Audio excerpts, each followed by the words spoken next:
Good morning and welcome to the hottest, freshest Gribbly's Folly Sunday Antisocial Hour since the last one, which was only a week ago. I'm doing this once a week now for 2 weeks in a row. I mean, that's great. Sorry, I'm underselling. Okay, this is the hottest, freshest Gribbly's Folly Sunday Antisocial Hour, that time each week without fail. I have not missed a week since I was born with a pipe in my mouth. This is when I smoke my pipe and complain about humanity while answering all of its questions. And if you are a piece of humanity with a question for me, leave it in the comments down below. This is important. Down below, hashtag it, Ask Gribbs. I will answer any question. You cannot comprehend a question I will not answer. This is the second Sunday Antisocial in the famous era after I went viral for my Helene prepping takeaways video. So we still got to deal with that a little bit, but I want to focus on the regulars, the people that made me who I am today. Also, it's been 2 weeks since I got famous, and I'm kind of over it. Like, I'm kind of done. You know? Can we just get back to how things were? Like, I prepped for this video by, like, whacking my face with a masonry trowel to keep the errant beard hairs down. Because someone will comment. Someone will be like, yeah, what you just said was really poignant and changed my life, but you got a beard hair out of place right there. Like, right there, Gribbs, right there. Smoking the very last bit of some old limey bastard from a Ziploc bag from 2018 in my Stanwell second. One of my favorite pipes. Really love this pipe. Stephen Pearson, 5718, asks Gribbs, you previously received some notoriety by winning a competition, doing a video about where you wanted to be in 3 years.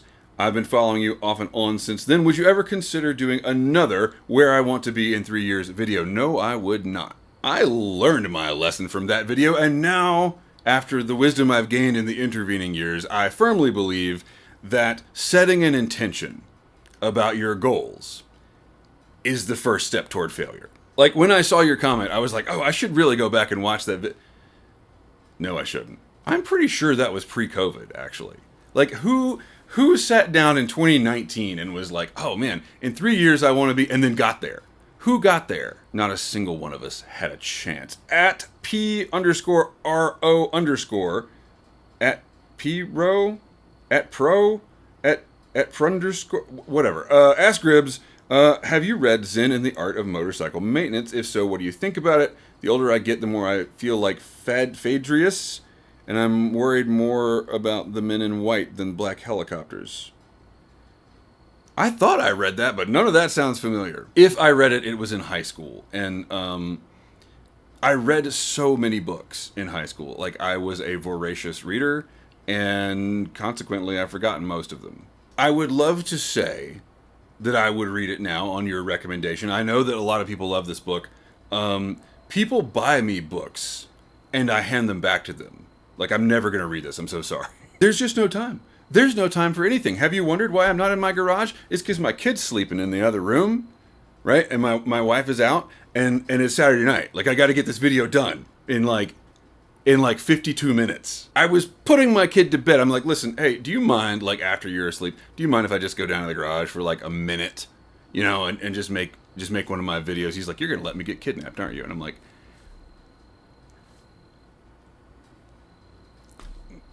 2 days of school left. I got 2 days to get like the rest of the year's work done. That's the situation that I'm in. Well, one of the days is the elementary school graduation. We had to shell out for the cap and gown, and you know, we got him a car, and I'm gonna have a big kegger that night. At Rafa Ask Gribbs, I'm still thinking about the guitar video. We're getting ever closer. And then we'll get to why, when I say that is meaningless, we'll get to that in a minute. Regarding the Helene video, was there one thing you reckon you did perfectly or lucked out into doing perfectly? Let me think about that. We did a very good job buying a house that wasn't in a floodplain. I think that was, didn't mean to do that, but it came in handy. I mean, perfectly that's a pretty bold statement, right? Like, I think that I did well with the ham radio situation, but that really just involved, you know, like earlier in my life, I got the license and I had the radio. Like I didn't have to do much except turn it on and start talking. But I think I did pretty well with that. I'm still really, really glad I didn't have to shoot anybody. I had a lot of comments on that, where people felt that I fence sat a little too much. Like, oh, do you need guns? Do you not need guns? I don't know. I don't know what the answer to that is, but I was really glad that I didn't shoot anybody. That's a win. I don't think there's anything I did perfectly. I think that if there's one thing I can be proud of, it's that I spread the imperfectitude around, right? Like I didn't dedicate myself to going out as a photojournalist and like getting the once in a lifetime, we hope once in a lifetime photos, because I had a family at home, right? But I also didn't say I got a family at home, I can't go out. You know, we stayed calm. We did stay calm, and we were able to balance things, and I'll take that over doing any one thing perfectly. Fireplug 1701D asks Gribbs, maybe we really need a relaxing Bothy 2.0 video. That would be really nice, wouldn't it? That would be. Remember the old days when all we talked about was just going out in the woods and fishing, and actually some other people had comments about that. Anyway, Fireplug says, I think given your reporting history, maybe podcasts are where your channel is heading. It's kind of already there. Okay. So remember I said it. Setting goals is the first step toward failure. This was going to be the year that I transitioned to podcasting everything that I did for the Sunday Antisocial. It was just going to be called the Sunday Antisocial Podcast, and I would just take the audio that I'm recording with my fancy recorder that I hope you can't see it, the one that's right here, this one. I would take the audio and make a podcast with it. Why not? I'm already making the video. Just host it, and I don't have the time. I don't have the time to do that. That's an extra platform I got to get my brain around. When would I do that? If you hear a little bit of bitterness in my voice, it's because I'm a little bit bitter about it. I wish that I had the time to do any one thing perfectly, right? To make as much of the Sunday Antisocial as I could. I just need an extra couple of hours a week, and I could do that. But everything, and I think a lot of working parents know this feeling very well, is that there's only time to do everything half-assed. Because if you leave anything out, well, you're screwed, right? You can't leave out your job or your family or the laundry or the dishes, but you can kind of do them all most of the way. Rox33 asks Gribbs, you mentioned having a backlog of projects. Some, I assume, you procrastinate. I do not. I do not procrastinate. Which is not to set myself up as some kind of like adulting guru. Like, I'm not saying that I'm good at being functional. Not at all. But I am saying I don't procrastinate because there's just too much to do. So like, I'm always doing something. It's just, is that the right thing to do? I don't know. Long ago, I had to make the decision. Like in my early 20s, I realized that later is a lie that they tell you in school. Like, you can do that later. No, you can't. You cannot do it later. You have to do it now. And that worked for a long, long time. But now there are so many things that I have to do now that I can't do them now. And if I lose momentum, they don't get done, and they never get done. They never get done. Rox33 follows up with, how do you get the ball rolling on something you've been tossing around in your head for a long time? That's easy. That part is easy. For me, for my particular wiring, that's the easy part. Which is not to say, like, there's a lot of people who are procrastinators, and that's valid. We are trained in our society to believe that procrastination is because of laziness, and that is not the case. When you think back to the English teacher in high school that like really got on you about procrastinating on your essay about the Scarlet Letter. Yeah, I did. I did put that off until the very last minute. You know why? Because the Scarlet Letter is stupid. Seriously, you have tasks in life that don't matter. They really don't matter. And yet somebody still gives a shit if you do them. I have no idea how hard it must be to live your life thinking, if that student over there doesn't write my Scarlet Letter essay when I want them to, they're a bad person. No, the reason you procrastinate is because it's an emotional avoidance. You don't want to feel the emotions that come with doing whatever the task is, whether that's going to get an oil change because your car has 187,000 miles on it and you're afraid of what might happen when they open up the hood, like the spider webs in the engine are what's holding it together. Or when you know the book is stupid, you don't want to read it, you're not going to learn anything from it, and then you got to write an essay just to impress some teacher you're never going to see again. No, those are difficult emotions, and it's easier. Well, I don't know if it's easier, but it's certainly, like, in the moment, more pleasant to put those emotions off. It's not that you're lazy. I don't know, maybe you're lazy. I don't know you. But the way that I get the ball rolling is everything I just said. Is, I'm either going to do this or I'm not. At a certain point, I'm either going to do this thing or I'm going to take it off my list. And if that thing is, like, schedule a dentist appointment for my child, well, I know I'm not going to take that off the list, right? Like, I want my kid to have teeth, so I might as well just do it. It's harder when the thing is find a literary agent to sell the novel that's been in the drawer for 15 years. That's harder. And especially when that's going to take an afternoon. It might take me all afternoon to find success as a novelist. Even the first step of that task is going to take all afternoon. You have to think about, how do you find a literary agent? You have to think about, who would I ask? Who is a person that knows people who might know a literary agent? So that task, just the first step of it, is going to take all afternoon. Well, if I took that afternoon and did 5 other things, isn't that actually being more productive?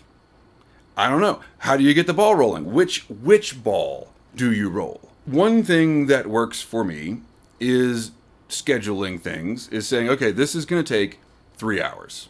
It's going to take, like, if I work on this for 3 hours, I will have made the first steps into this giant project. I will have started it. And you put that on the calendar. You're like, I'm going to do it at this point. And there, if you sit down and you try, and you can't do it, you get bored, you get distracted, whatever, you can't focus on it, maybe that is an answer. Maybe you don't need to do that. All right, here we go. Bracky Newton 8215 says, at this point, I feel like the EBH issue is kind of done on purpose, sort of like Trump's orange sherbet war paint. EBH. No, it's Eddie Van Halen. Van Halen. I've seriously been sitting here for like 2 minutes trying to figure out what the hell is EBH. He says, totally agree on Hetfield. You should have been at that concert last night. I know. I should have gone to see Metallica. I should have called up my client that night. And I said, listen, I can't make it. I'm going to go see Metallica. And if you're mad about it, it doesn't really affect me because I won't be able to hear you. Like, if you're really mad, you can hire a sign language interpreter to come tell me, because other than that, my ears are going to be ringing way too loud to understand. I saw Metallica in the late aughts, I think. By the time we saw them, they played Saint Anger kind of as a joke. So it must have been at least like Death Magnetic era. I don't know. One of the loudest shows I have ever seen. Incredibly loud. And I think they've only gotten louder. But Bracky Newton 8215 asks Gribbs, how do you feel about Fox consistently beating the other networks on ratings? That's fine. Should we dive off this cliff now? Let's just do it. We're just going to get into it.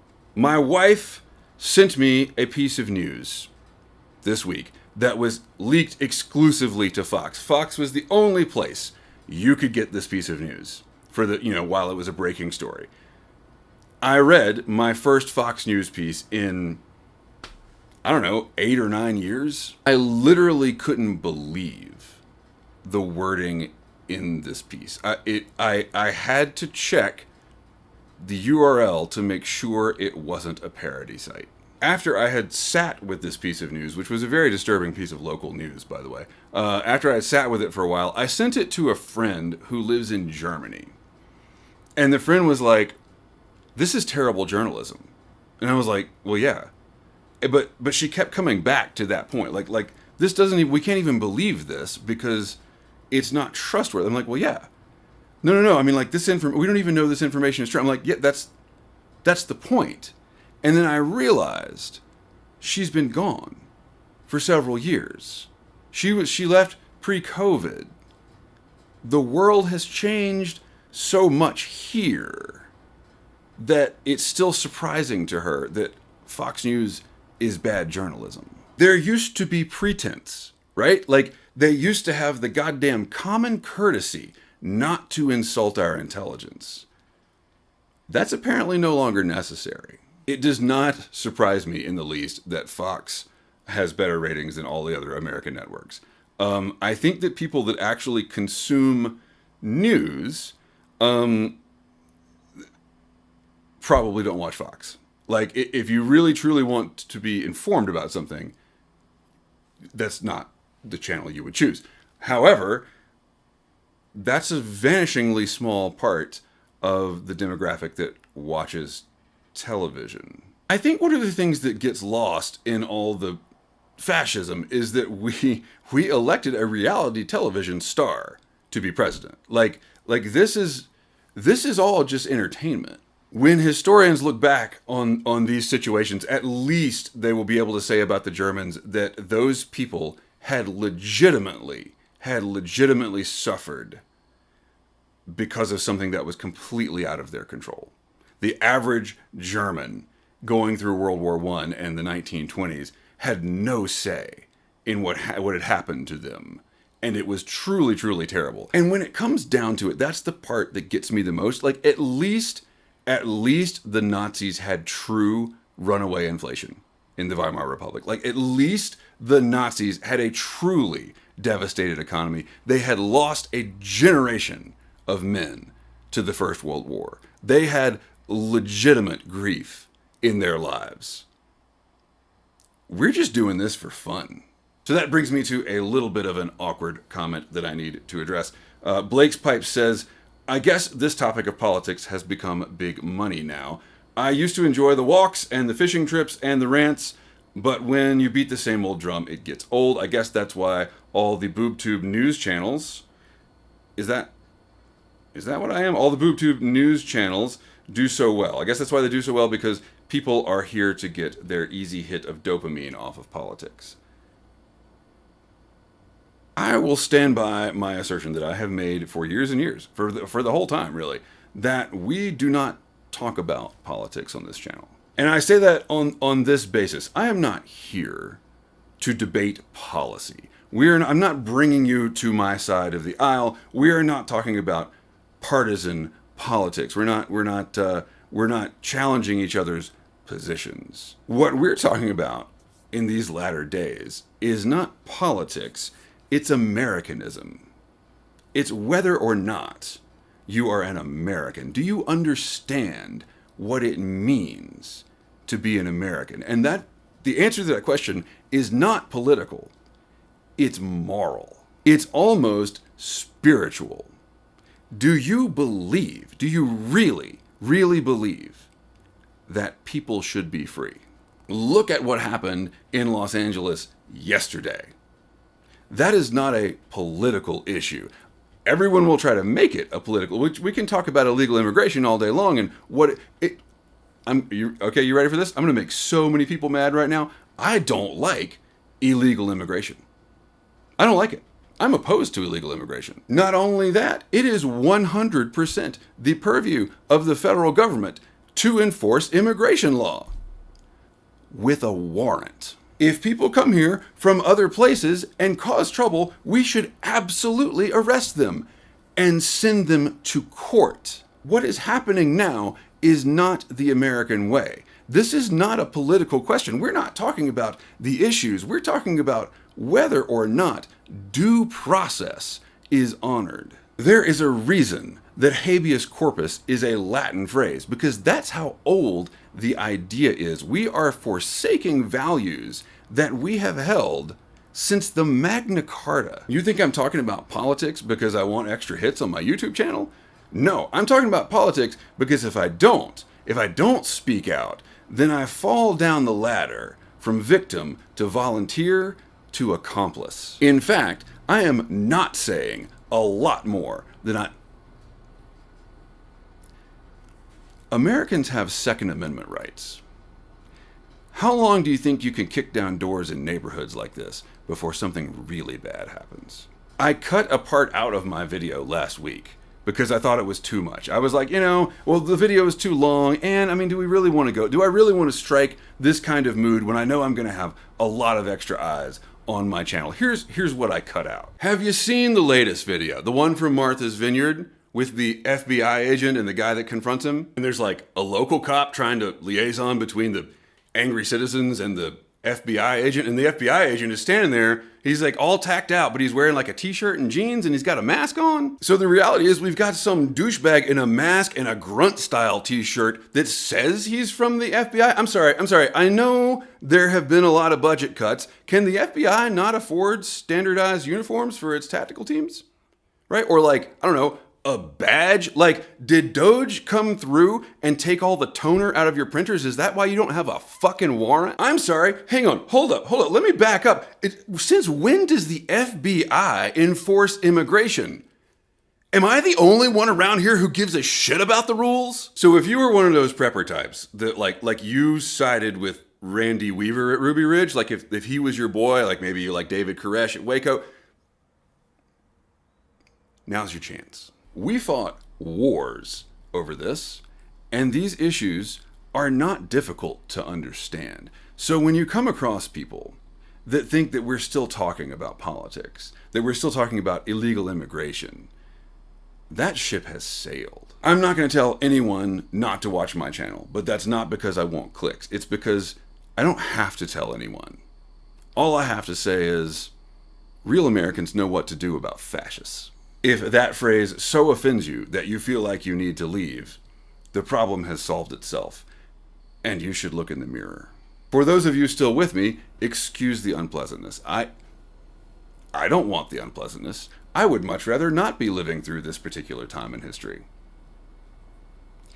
Moving on. Jeff D1147 says, you're the voice of reason as to what's going on. I'm not comfortable with that. That is not okay. Even if it's true. Like, it's even worse if it's true. Because if I'm the voice of reason, I'm just some guy that makes videos in my garage. I mean, right now I'm in my office. It's slightly more professional, but mostly in my garage. How many people had to not show up for work today where I'm the voice of reason? Jake Dapper Inside Joke Nelson, that's quite a name, says, you never disappoint. When do you get your Pulitzer? Speaking of ships that have sailed, Christian E. Brown leaves a very nice comment. Thank you so much. And says, for a nickname, how about Gribbies? I feel like that would be like the brand name for the socks they give you in the psych ward that have the grippy stuff, but they don't want to call them that. The Gribby socks. Also, says Christian, people seem to forget, sadly, about Pete Townsend and The Edge and Eddie Van Halen. None of those guys. I'm so sorry. None of those guys were the greatest rock guitarists. Love them all. Maybe not Pete Townsend, but I really like The Edge and Van Halen. You're gonna... I am on like an offensive tour. Neither The Edge nor Van Halen were anything more than a one-trick pony. I'm sorry. There, I said it. That's a pretty common criticism of The Edge. Not many people will say that about EVH, but I will, because he has a million tricks, but they're all in the one-trick container. You know what I mean? I love Van Halen, don't get me wrong. Also, why can't we just leave the gorillas alone? Thank you. Why are we fighting gorillas? John Galdieri says he was the 26th Grib Sipel. I thought you said you were the 10th subscriber. Wait, were there 25 disciples? No, there weren't 25. What is 20? So you must have actually been the 20. Okay, I don't know. If you, our fearless leader, Gribs, see, stop this. Stop. I'm not leading anybody. I'm not doing it. I'm not. Unless there's money. How much money you got? If you were able to turn water into something other than wine, what would that thing be? If I could turn water into something other than wine. Buffalo Trace Kentucky Bourbon. I would have so much of that stuff. If I could turn water into Buffalo Trace, I would get Emmett L. Brown to re-engineer the engine in my Honda Civic to run off of bourbon. I would be pouring that stuff on my Fruit Loops in the morning. Don't tell anyone that I told you this, but if you go to any of the ABC stores around here, if you're not from the US and if you're not from North Carolina, we have a cartel that runs our alcohol distribution, and you all you have to do, you just go up to the counter, like when the old guy is working, like 15 minutes before they close, and you say, hey, do you guys have any Buffalo Trace you haven't put out yet? And he'll say, are you local? And you, am I? Of course I've been sleeping out back for 2 days. I will leave you with those words of wisdom. Thank you so much for coming to my Sunday Antisocial today. I hope to see you in another week. I hope you have a very safe and secure week in your persons and papers, and I hope that you hold your values close, very, very close. I hope you think on them every day. Keep the ends out for the ties that bind.